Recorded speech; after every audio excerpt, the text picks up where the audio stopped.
Hi everyone, thanks for joining in. I'm excited to have Leonie Kelsall joining us today. Hi Lainey, Hi, Jackie. Thank you very much for having me on. and good to have you back again. We've had you as author for the day before, and great to be chatting to you this time. Thank you. I'm actually going to try not to use my hands too much because I've just come in out of the garden. So, Oh, garden nails. So I'm sitting on them. If I look odd, I'm sitting on my okay. hands tonight. So, a bit about Lainey for those who don't know her. She grew up in South Australian country, initially on the beautiful is it Florina Peninsula, in a tiny town where the school had a total enrolment of only 11 students, and later on a farm near the stunning Murray River. Her rural upbringing encouraged a love of books, for which she will be forever grateful. She couldn't wait to hit the bright lights of the big city when she graduated. However, a few years working in government departments saw her longing to make her way back to the country. She now finds herself dividing her time between her professional counselling practice in the beautiful Adelaide Hills and her childhood farm, which provides the setting of many of her stories.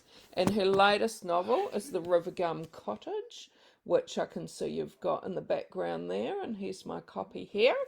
And just want to also mention to people watching that if you have a question, thanks to Ellen and Unwin, you'll have a chance to win a copy of the Rivergum Cottage if you type it in comments and I read it out. So thanks so much for joining us. Do you want to start off by maybe telling us a bit about the Rivergum Cottage?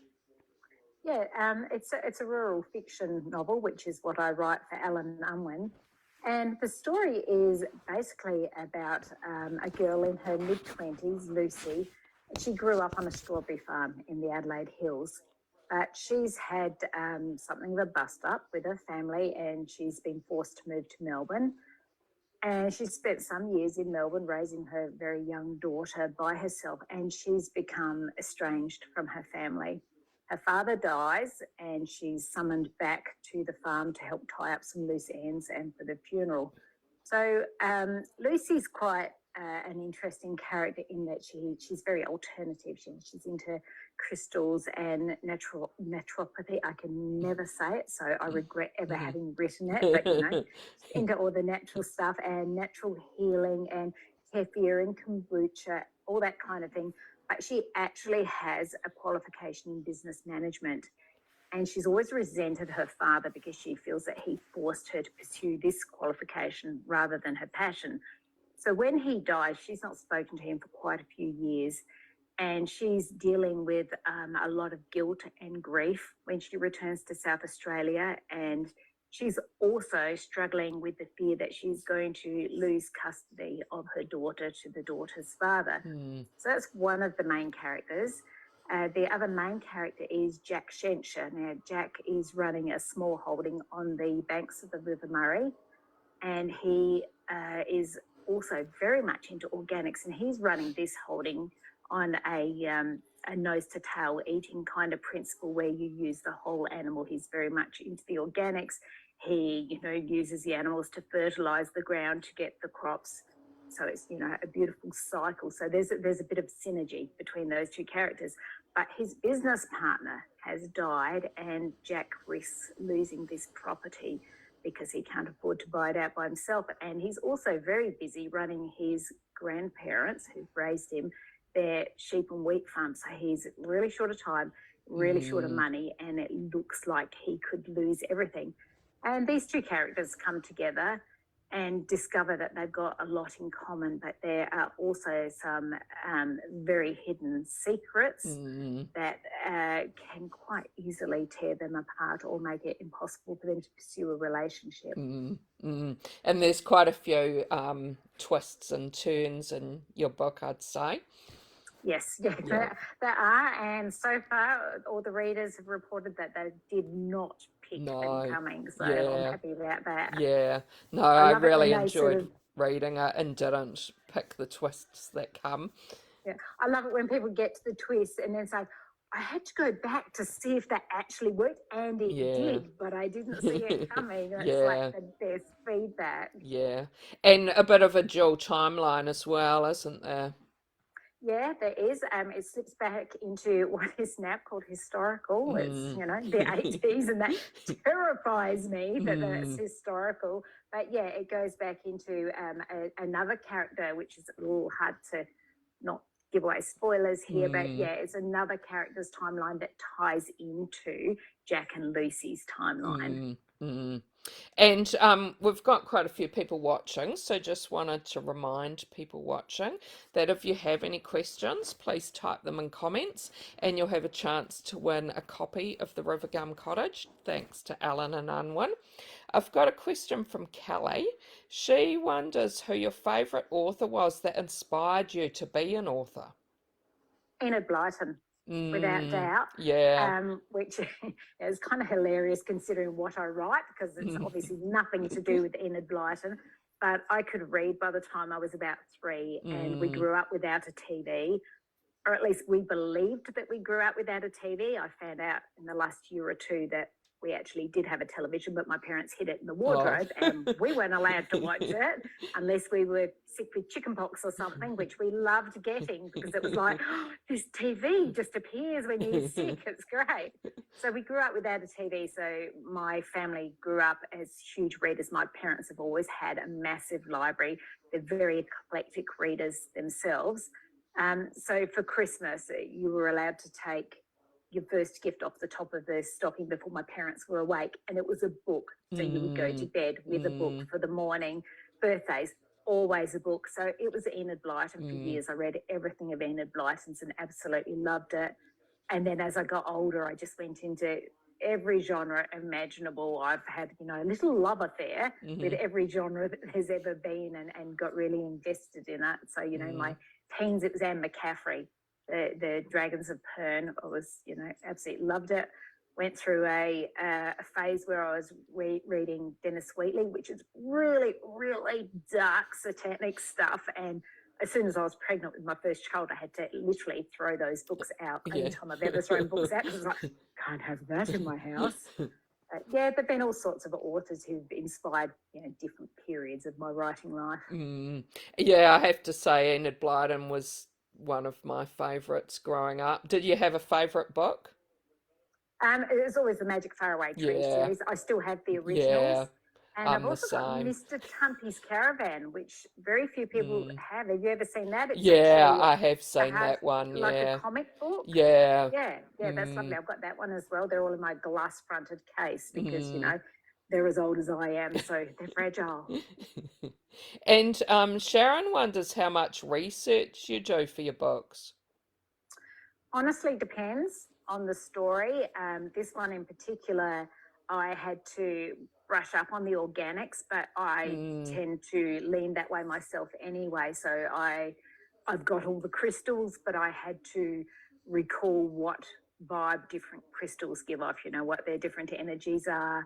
Um, One of my favorite researches is every one of my books has quite a bit of cooking in it, and I will mm, cook whatever the characters are having. I will make that until I've perfected it, and my family has to eat it regardless. So there's that research. I also did a lot of research into the CWA with my first book, mm. because I thought, they were just about scones and gossip. And I was very intrigued to find out that, no, they're political activists. They lobby a lot for different things like compulsory seatbelts in cars, flashing Mm. school crossing lights, the mobile breast units here are all down to the CWA's Okay, lobbying. wow, So I didn't know. Yeah. yeah, that was Mm, fascinating mm, research. This book, the worst part was researching wills and probate law. Ugh, mm, that was dry, mm. and you need to have the facts right, Yeah. but you don't want to be regurgitating them in the story because it wasn't interesting when I read it. Yeah. It's not going to be interesting for you to read either. So I've just got to make sure the facts are in there. So there's always layers of research, and like most authors, I fall down rabbit holes and just, end up somewhere where I'm not supposed to be researching, and there's vast quantities of information that I've copied, noted, whatever, that is never going to make it into a book, but it's just filling up my headspace. Yeah, yeah.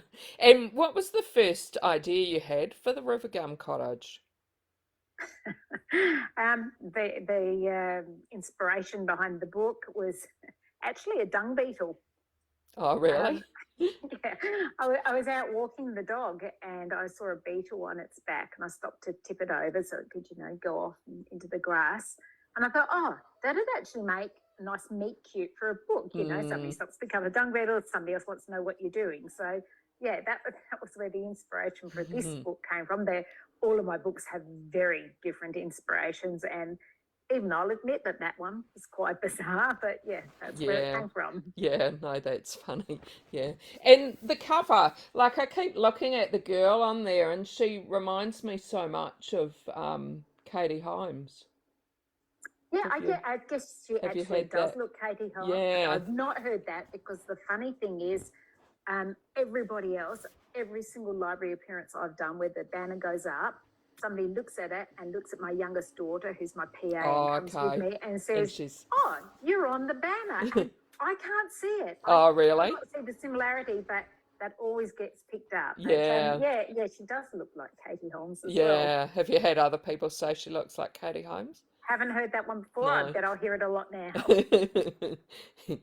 And Sharon wonders how you get your characters' names.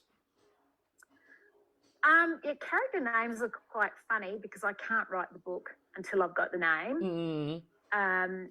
And if it's a name for a side character, I'll often just like scroll Twitter or some social media feed looking for a name, and then check that it's age appropriate, because it has to be correct for the year they were born. There's no point giving them an outlandish name that wouldn't have been around the year they were born. Mm. Sometimes I don't even like the character names, and it drives me mad. The main character in The Farm at Pepper Tree Crossing, Ronnie, didn't like the name. Yeah. Don't like the name, but that just came as her name, so I've always been stuck with it. There's another book, or another character in all of these books, Taylor, is actually my daughter's name. Okay. And that was just used as a placeholder at one stage, but now it's stuck in there. So yeah, names. Also, people I interact with on Facebook and stuff, avid readers, people who speak to me a lot, are going to find I've appropriated their name at some point. Yeah. Don't take it wrong. If I give it to a horrible character, it's not because I think that of you. It's because, oh, there's a name I can use. Yeah. And do you like keep a diary of all the names you've used in your different books and That'd be really organised, wouldn't it? I'm shocking. I'm a pantser in absolutely every sense of the word, and I am so disorganised. And I look with lust at all the authors who are putting up the photos of their beautiful cue cards with, all their character traits and names and timelines and like absolutely everything plotted out. And I'm so envious that I actually went and bought the cue cards so that I could do it, but they're but still you sitting do? in their plastic tub buried underneath all my scraps. So no, I don't. And yes, I have discovered that I've used the same names before and had to change them, or use two names that sound very similar, or start with the same letter, and then it doesn't work when you actually read the book aloud. Yeah, yeah. And Kelly wonders if any of your books are series. No, all of these books are set in the same place. They're all set around Settlers Bridge, which isn't a series. I've only just discovered the name for it, because I always say, well, it's like a series, but it's not a series. They're actually called linked books. Okay. So what happens is the book will be about completely a different couple or different characters, main characters, but you get cameos from the characters who've been in the previous books, which is really nice because, the Wattleseed Inn is about 4 years after The Farm at Pepper Tree Crossing. So you get to see what happened to the main character from The Farm at Pepper Tree Crossing. She'll pop into the cafe during the Wattleseed Inn, and you get to find out what's happened in her life in that passing 4 years. So not a series, but a series. Yeah. And have you got a character that if you could be that character for a day, who would you choose and why? Oh my goodness, that's such a hard question. Um, probably Lucy because she's about half my age, and she's really bright and peppy, Mm, and yeah, she's a real go-getter and has her head around what she's doing in the world.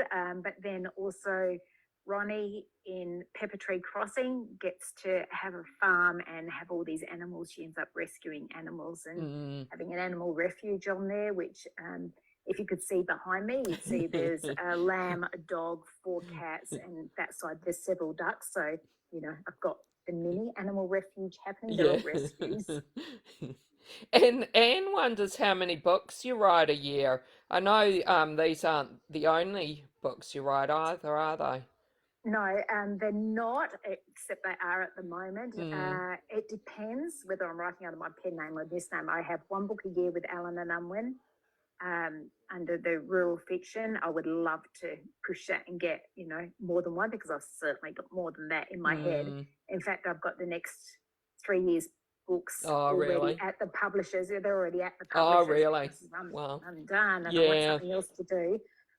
When I write under my pen name, depending what genre I'm writing, I will write a book a month for one Mm. of the A book a genres month. because a book a month because that's the requirement for that genre. Oh, really? And so yeah, it really depends what I'm writing. Mm. I'm literally always You writing. must be a writing machine. No, just disorganized. So it's just like things going everywhere. So, how much time are you spending in your week or day writing? I'd spend all day, but Mm, that is due to the disorganisation. I do work as a professional counsellor as well, but I will turn on my computer first thing in the morning and open my document, and then I'll open all the social media and look at all that instead of doing any work at all. And then I'll try and ignore the dog because he'll be looking at me with soulful eyes because he wants to go for spell it yeah. WALK. I don't know why he can't spell. Um, and so, I'll faff around on social Mm, media for a while, and then I'll eventually give up, take the dog for that exercise, and I'll walk around with him. And whilst I'm walking, I'm thinking about what I'm going to write. It's mm. always in my head. But when I get a good idea, I find that I just have to repeat, those actual words for that good idea over and over again because my phone can't understand my accent, so I can't dictate Oh, it. really? So I've just got to keep saying, I don't know why nobody talks to me when I'm out walking the dog, but so I just say it over and over again till I get home, scribble on a piece of paper, lose that piece of paper somewhere, try and ignore the computer a bit more, read my reviews a bit. And basically the computer will be on all day, Mm, but I probably won't actually put any words on the page until late afternoon.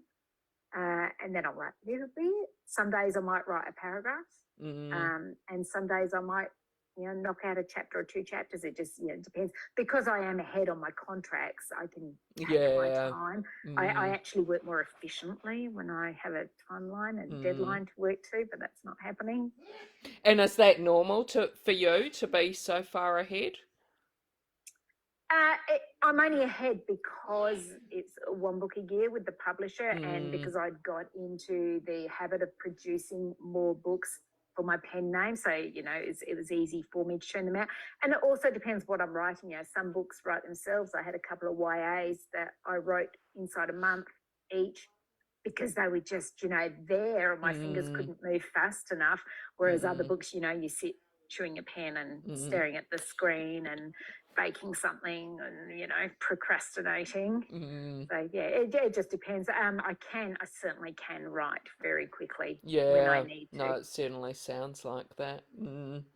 And what about reader feedback? Is there something that you might want to share with us that touched you or Oh, my surprised goodness. you or Uh, something uh, like that?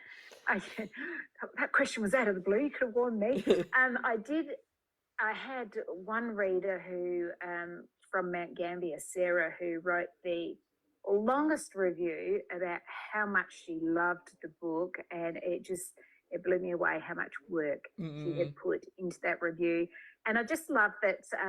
Like my books can be read on the surface level as this is a warm hug kind of book. It's a happy ending. That's what you're expecting. mm, But the more discerning readers are reading beyond that and getting the undertones because I'm a professional counsellor.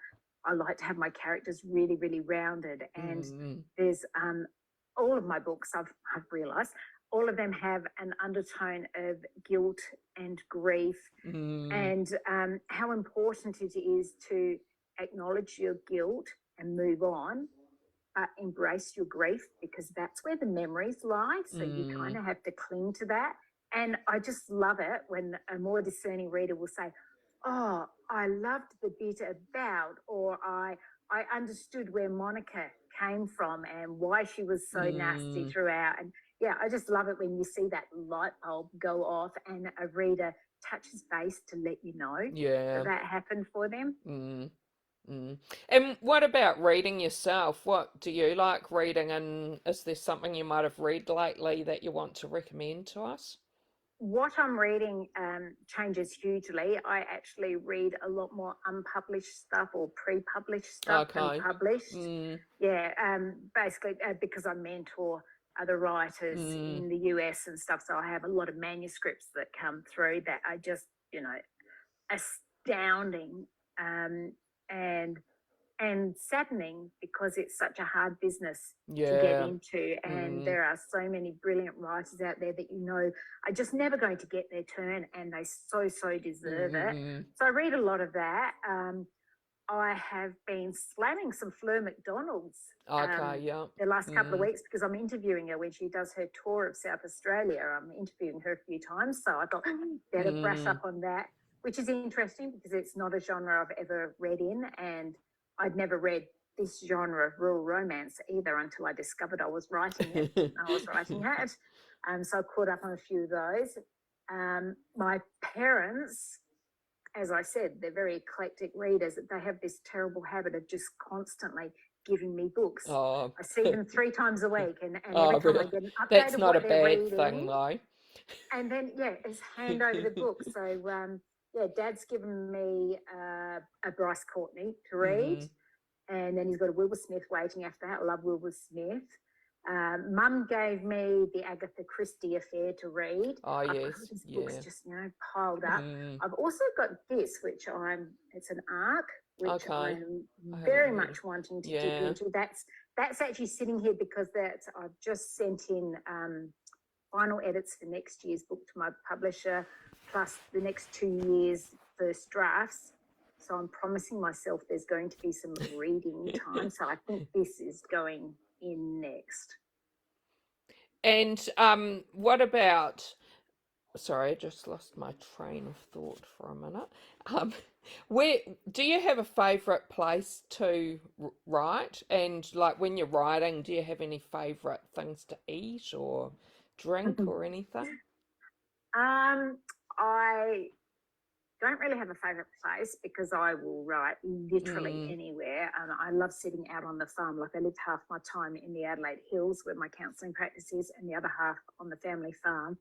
And I love sitting there and writing because the landscapes there are the landscapes in my books. So that really works for me. But I also really love sitting in cafes and writing mm, because I can eavesdrop. Um, so it's not so much listening to conversations as watching how people are interacting. I love mm, to watch the interplay between people, and I love to watch physical characteristics, people's mannerisms, mm, so that I can use them in books and just, watch things like, oh, I noticed this woman keeps butting in on the conversation with her friends. Does that mean she's not heard at home? Let's unpack this and work mm. it out. So I love doing that. Drinks is I'll always have a good cup of coffee when I'm writing. The food, I'm trying not to do that because there was, a while where I was just eating nuts, and I find if I'm concentrating and trying to work, I'll just, eat a lot of nuts and go, good, Yeah. they're healthy. Apparently, they're not healthy if you have that many of them. And what about in-person events? Like now that we've been able to Mm. get out a bit more and that, have you got some things coming up? Loving them. Yeah, I've had quite a few in-person events already, done a lot of South Australia. At the end of November, I'm off to Victoria and dipping my toe over into New South Wales at Wentworth as well for a week.